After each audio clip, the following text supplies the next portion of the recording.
السلام علیکم ورحمۃ اللہ وبرکاتہ۔ نحمدہ ونصلی علی رسولہ الکریم، اما بعد۔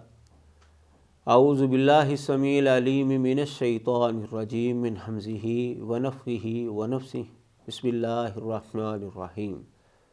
ثم اماتہ فاقبرہ۔ رب اشرح لی صدری ویسر لی امری واحلل عقدۃ من لسانی یفقہوا قولی، رب زدنی علما وزدنی فہما، سبحانک لا علم لنا الا ما علمتنا انک انت العلیم الحکیم۔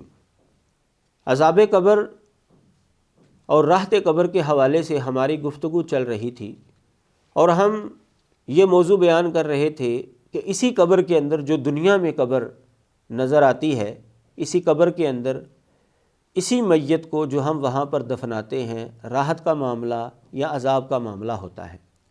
قرآن مجید کے دلائل، احادیث مبارکہ کے دلائل آپ کے سامنے رکھے گئے، اور پچھلے پروگرام میں دوسرے فریق کی ایک دلیل کے اوپر بھی گفتگو ہوئی کہ جس سے وہ ثابت کرنے کی کوشش کرتے ہیں کہ قبر جو ہے یہ دنیاوی نہیں بلکہ برزخ کے اندر ایک الگ قبر ملتی ہے، اور وہاں پر یہ معاملہ ہوتا ہے۔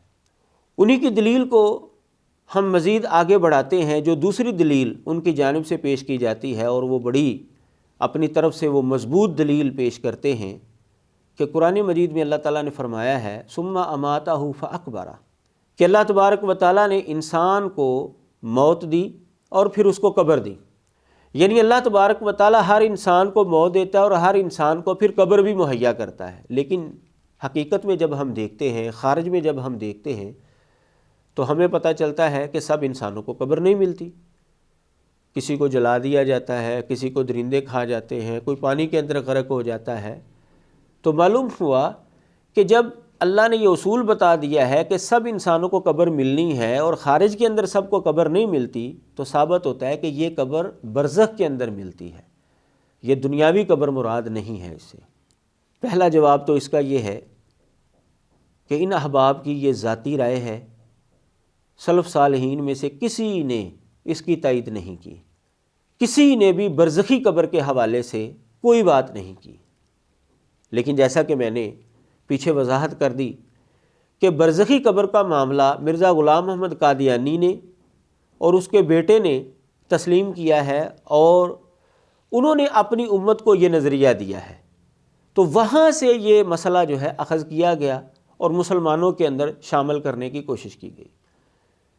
سلف صالحین میں سے کسی نے بھی قرآن مجید کی اس آیت کی یہ تفسیر ہرگز نہیں کی، بلکہ سارے کے سارے لوگ یہی جو دنیاوی قبر ملتی ہے، اسی کے اندر راحت کا معاملہ اور عذاب کا معاملہ تسلیم کرتے ہیں، جیسا کہ حوالہ جات پیچھے گزر چکے ہیں۔ تو ہم مزید اس دلیل کے اوپر غور کرتے ہیں۔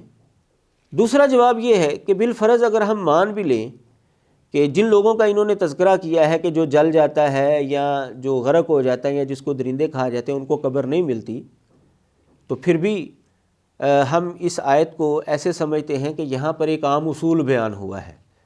عام اصول کا مطلب ہوتا ہے کہ عموماً لوگوں کے ساتھ یہ ماجرا ہوتا ہے، یہ واقعہ ہوتا ہے، اس لیے اللہ تعالیٰ نے وہ اصول بیان کر دیے۔ اور بعض لوگ جو ہیں اس اصول سے ہٹ کر بھی ہوتے ہیں، وہ اس اصول کے تحت نہیں آتے۔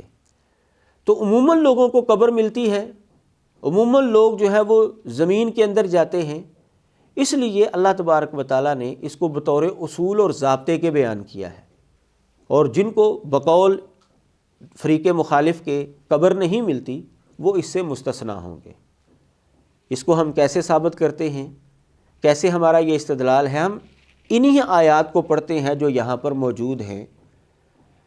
یہاں پر اللہ تبارک و تعالیٰ نے فرمایا قتل الانسان ما اکفرہ من ای شیء خلقہ من نطفۃ خلقہ فقدرہ ثم السبیل یسرہ ثم اماتہ فاقبرہ ثم اذا شاء انشرہ۔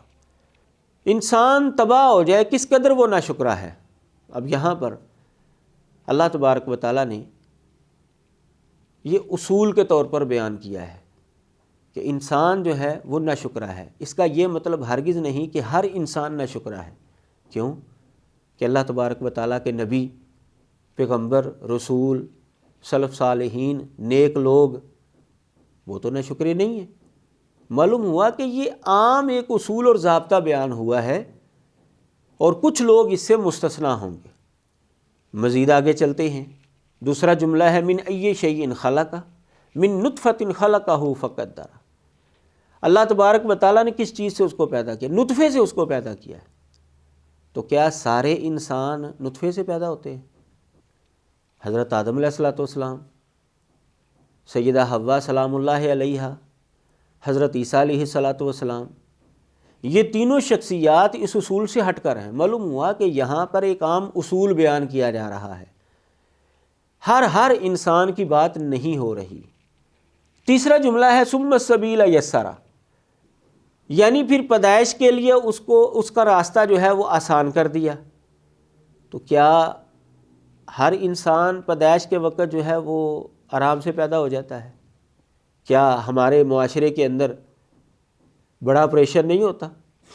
کیا ہمارے معاشرے کے اندر خواتین جو ہیں وہ فوت نہیں ہو جاتی پیدائش کے وقت؟ کیا بچے فوت نہیں ہو جاتے پیدائش کے وقت؟ کیا سارے بچے آسانی سے پیدا ہو جاتے ہیں؟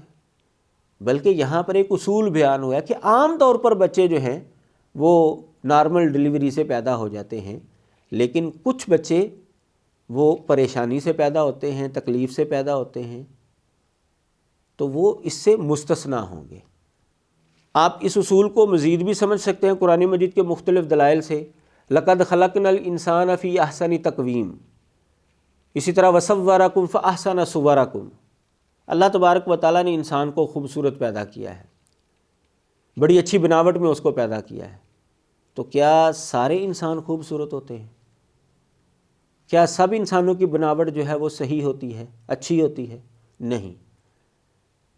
معلوم ہوا کہ یہ اللہ تبارک و تعالیٰ نے اصول اور ضابطہ بیان کیا کہ عموماً انسان ایسے ہوتے ہیں۔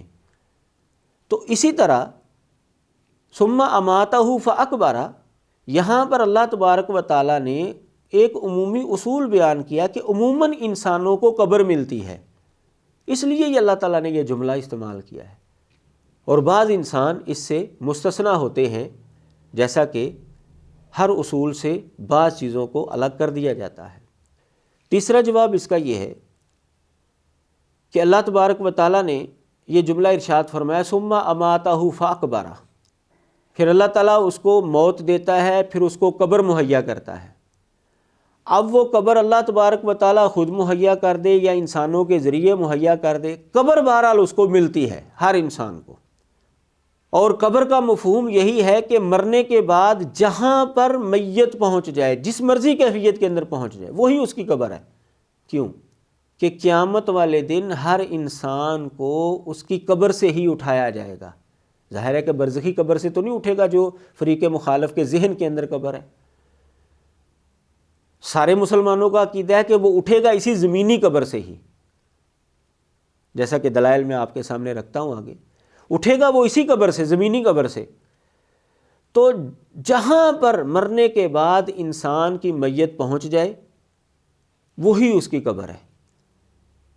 اگر وہ جل جاتا ہے آخر کار وہ مٹی کے اندر پہنچ جاتا ہے، اگر وہ پانی کے اندر غرق ہو جاتا ہے آخر کار وہ زمین پر پہنچ جاتا ہے، درندے اس کو کھا جاتے ہیں آخر کار وہ درندے بھی مرنے کے بعد جو ہے وہ مٹی کے اندر پہنچ ہی جاتے ہیں۔ تو اس اعتبار سے ہر انسان کو قبر جو ہے وہ مہیا ہوتی ہے، خواہ اللہ تبارک و تعالیٰ خود اس کو قبر مہیا کر دے یا کسی دوسری چیز کے واسطے سے اس کو قبر کے اندر لے جائے، کیونکہ اٹھنا اس نے یہاں سے ہی ہے۔ دلائل اس کے یہ ہیں، اللہ تعالیٰ قرآن مجید کے اندر فرماتے ہیں سورۃ الاعراف کے اندر، اسی کے اندر تم زندگی گزارو گے، اس زمین کے اندر ہی، وفیہا تموتون، اسی کے اندر تمہیں موت آئے گی، ومنہا تخرجون، اور یہاں سے ہی تم کو اٹھایا جائے گا، نکالا جائے گا۔ تو اگر یہ سمجھا جائے کہ جی جلنے والے کو، غرق ہونے والے کو، درندے کھا جانے والے کو جو ہے قبر میسر نہیں آتی، تو پھر وہ اٹھے گا کہاں سے بھائی؟ قرآن مجید نے تو فرمایا ہے کہ انسان جو ہے یہاں پر ہی زندگی گزاریں گے اور یہاں پر ہی ان کو موت آئے گی اور یہاں سے ہی ان کو اٹھایا جائے گا۔ سورۃ طٰہٰ کے اندر اللہ تعالیٰ فرماتے ہیں منہا خلقناکم وفیہا نعیدکم ومنہا نخرجکم تارۃ اخری، اسی زمین سے ہی، اسی مٹی سے ہی ہم نے تم کو پیدا کیا، اسی کے اندر ہم تم کو لوٹائیں گے اور یہاں سے ہی ہم تم کو دوبارہ نکالیں گے۔ اب قرآن مجید کے اندر واضح طور پر آ گیا ہے کہ ہر انسان نے مرنے کے بعد پہنچنا اسی مٹی کے اندر ہی ہے، وہ کسی بھی انداز سے پہنچ جائے، انسان اس کو خود قبر کے اندر اتار دیں، یا وہ پانی کے اندر غرق ہو جائے، یا وہ جل جائے، یا درندے اس کو کھا جائیں، آخر کار اس نے پہنچنا اسی مٹی کے اندر ہی ہے، کیونکہ اس کو اٹھایا اسی مٹی سے ہی جائے گا۔ معلوم ہوا کہ یہاں دنیا کے اندر جو اس کو قبر میسر آتی ہے، اسی قبر کے اندر اس کے ساتھ راحت کا معاملہ یا عذاب کا معاملہ ہوتا ہے۔ سورۃ الحج کے اندر اللہ تبارک و تعالیٰ فرماتے ہیں وَأَنَّ السَّاعَةَ آتِيَةٌ لَا رَيْبَ فِيهَا، کہ قیامت جو ہے آنے والی ہے، اس کے اندر کوئی شک نہیں ہے، اور اللہ تبارک و تعالیٰ جو ہے وہ اٹھائے گا من فی القبور، کہ اللہ تبارک و تعالیٰ ان کو اٹھائے گا جو قبروں کے اندر ہیں۔ اور جیسا کہ پتہ ہے سب مسلمانوں کو کہ یہاں زمین سے ہی لوگوں کو قیامت کے دن اٹھایا جائے گا، معلوم ہوا کہ ہر انسان کی قبر جو ہے وہ زمین پر ہی ہوتی ہے، یہ برزخ کے اندر کوئی قبر نہیں ہوتی۔ سورۃ القمر کے اندر اللہ تعالیٰ فرماتے ہیں یوم یدعو الداعی الی شیء نکر، جس دن جو ہے پکارنے والا ناگوار چیز کی طرف بلائے گا، خش عن ابصارہم، آنکھیں جو ہیں وہ سب کی جھکی ہوئی ہوں گی، یخرجون من الاجداث کانہم جراد منتشر، تو وہ قبروں سے نکلیں گے گویا کہ وہ بکھرے ہوئے جو ہیں وہ ٹڈیاں ہیں۔ اب دیکھ لیجئے کہاں سے نکلیں گے قیامت کے دن؟ یہاں دنیا کے اندر جو قبر ملتی ہے یا یہ جو دنیاوی زمین ہے، یہاں سے ہی اٹھیں گے قیامت کے دن۔ معلوم ہوا کہ ہر انسان مرنے کے بعد وہ کسی بھی انداز سے اس کی میت جو ہے وہ ہو جائے، مرنے کے بعد اس نے جانا اسی زمین کے اندر ہی ہے، اسی مٹی کے اندر ہی اس کو جانا پڑے گا، کیونکہ قیامت کے دن اس کو یہاں سے ہی اٹھایا جائے گا۔ مزید اللہ تبارک و تعالیٰ فرماتے ہیں افلا یعلم اذا بعثر ما فی القبور، یہاں پر بھی اللہ تعالیٰ نے اس دنیاوی قبروں کے حوالے سے ہی کہا ہے کہ ان کو جو ہے وہ کھولا جائے گا اور یہاں سے ہی لوگوں کو اٹھایا جائے گا۔ مزید تئید اگر آپ دیکھیں جو فریق مخالف نے مثالیں پیش کی ہیں، ان میں سے ایک مثال جو ہے قرآن مجید کے اندر موجود ہے غرق ہونے والوں کی۔ حضرت نوح علیہ الصلوۃ والسلام کی قوم جو ہے وہ غرق ہوئی، لیکن ان کو کیا نظریہ دیا گیا اور حضرت نوح علیہ السلام نے کیا بات کی تھی، اس پر آپ جب غور کریں گے تو ہمیں پتہ چلتا ہے کہ انسان غرق بھی ہو جائے تو وہ قبر سے ہی اٹھایا جائے گا، اور وہ قبر دنیا میں ہی موجود ہے، ظاہر ہے یہاں سے ہی وہ اٹھایا جائے گا، جیسا کہ سب مسلمانوں کا عقیدہ ہے، اور قرآن مجید سے بھی یہ بات ثابت ہوتی ہے۔ نوح علیہ الصلوۃ والسلام نے اپنی قوم کو فرمایا تھا واللہ انبتکم من الارض نباتا، اللہ تعالیٰ نے تم کو زمین سے جو ہے وہ پیدا کیا ہے، ثم یعیدکم فیہا، پھر اللہ تبارک و تعالیٰ تمہیں زمین کے اندر ہی لٹائے گا، ویخرجکم اخراجا، اور تمہیں نکالے گا نکالنا۔ نوح علیہ الصلوۃ والسلام نے اپنی قوم کو یہ نظریہ دیا تھا کہ اللہ نے تم کو زمین سے پیدا کیا ہے، یہاں پر ہی تم کو لٹائے گا، اور یہاں سے ہی اللہ تعالیٰ جو ہے تمہیں دوبارہ پیدا کرے گا۔ جبکہ قرآن مجید سے ہی پتہ چلتا ہے کہ قوم نوح کیا ہوئی تھی، غرق ہوئی تھی، اور نوح علیہ الصلوۃ والسلام نے اپنی قوم کو یہ کہا تھا کہ زمین کے اندر ہی تم لٹائے جاؤ گے، یہاں سے اٹھائے جاؤ گے۔ معلوم ہوا کہ کوئی انسان غرق بھی ہو جائے تو آخر کار وہ پہنچے گا زمین پر ہی، تو یہاں سے ہی اس کو قیامت کے دن اٹھایا جائے گا۔ وآخر دعوانا ان الحمد للہ رب العالمین۔